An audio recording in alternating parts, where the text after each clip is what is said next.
नमस्कार, मी ॲडव्होकेट ज्ञानेश्वर केदारे. मॅडम कामा एक अग्निशिखा. परदेशातील आद्य क्रांतिकारक महिला श्रीमती भिकाजी रस्तम कामा.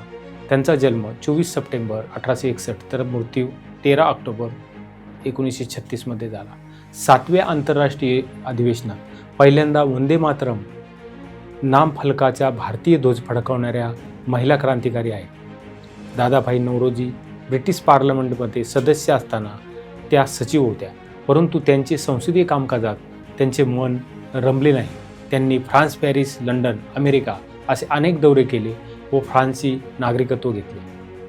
त्यांना लाला लजपतराय वर झालेला लाठी हल्ला व त्यांचा मृत्यूने त्या दुःखी अंतःकरणाने संतापून जळत असत व देशाला स्वातंत्र्य मिळावे याबाबत तरुण क्रांतिकारकांना राष्ट्रभक्तीने प्रोत्साहित केले.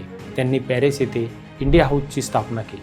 त्यांची ओळख आद्य क्रांतिकारक बॅरिस्टर श्यामजी कृष्ण वर्मा व बॅरिस्टर S.R. राणा यांच्याबरोबर झाली.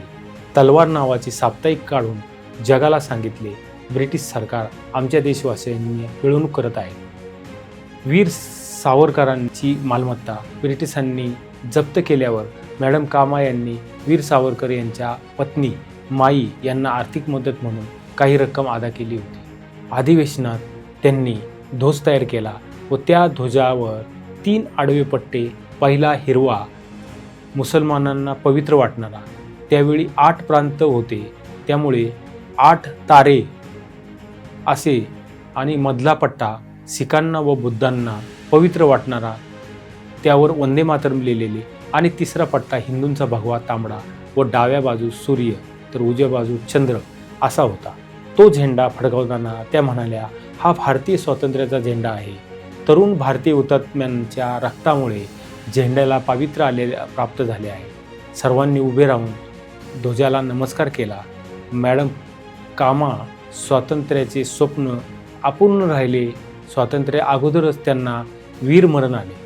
त्यांना शतशत नमन. जय भारत माता. वंदे मातरम. धन्यवाद.